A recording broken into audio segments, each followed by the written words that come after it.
हर साल धूमधाम के साथ मनाया जाने वाला त्यौहार श्रावण मास की पूर्णिमा तिथि को रक्षाबंधन का त्यौहार बड़े ही धूमधाम से मनाया जाता है। यह दिन भाई बहन के अटूट प्यार और विश्वास का प्रतीक है।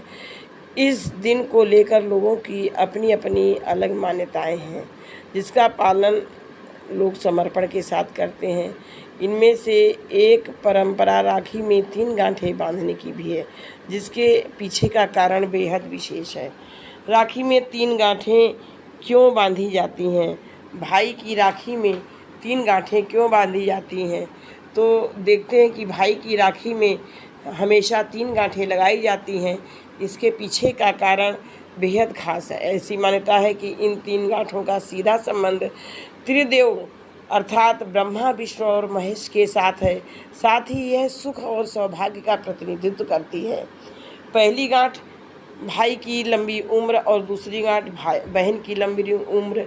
तीसरी गांठ भाई बहन के रिश्ते को मजबूत और मधुर करने के लिए श्रावण मास की शुक्ल पक्ष की पूर्णिमा तिथि को रक्षाबंधन का त्यौहार बड़ी ही धूमधाम से मनाया जाता है। तो रक्षाबंधन का त्यौहार की कहानी क्या है? द्वापर युग से बना भाई बहन का त्यौहार रक्षाबंधन अद्भुत झलकियां हैं इस पौराणिक कहानी की।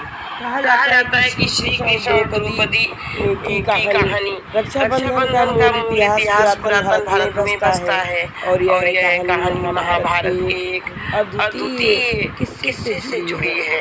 महाभारत के अनुसार एक बार सुदर्शन चक्र से चोट लग जाने पर श्री कृष्ण जी की उंगली से खून निकलने लगा।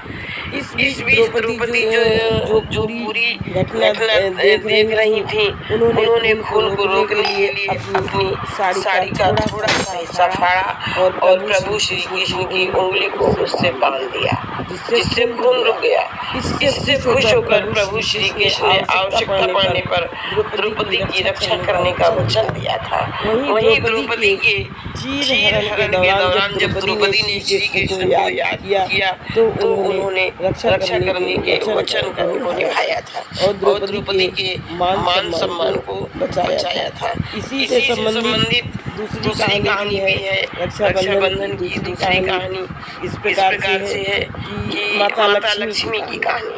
विष्णु पुराण के अनुसार भगवान विष्णु ने अपने भक्त बल की परीक्षा लेने के लिए एक ब्राह्मण का रूप धारण किया था और उनके यज्ञ पर पहुंचकर दान में 3 पक्ष मांगे। बलि ने मांग स्वीकार की। प्रभु ने एक पग में आसमान नापा, दूसरे पग में पूरी जमीन नापी।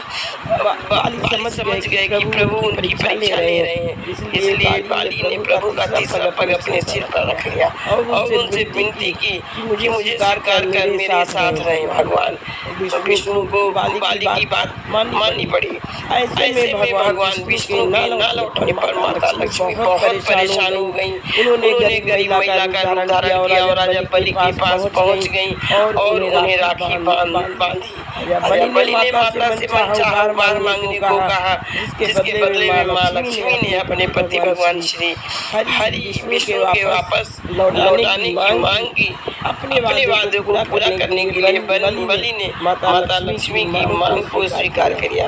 तो इस प्रकार से दोस्तों यह रक्षाबंधन का पर्व इन कहानियों के आधार पर द्वापर युग से जो है सेलिब्रेट किया जाता है और बड़े ही धूमधाम से ये मनाया जाता है ये त्यौहार। तो आज श्रावण मास की शुक्ल पक्ष की पूर्णिमा तिथि को यह रक्षाबंधन का पवित्र त्यौहार मनाया जाता है।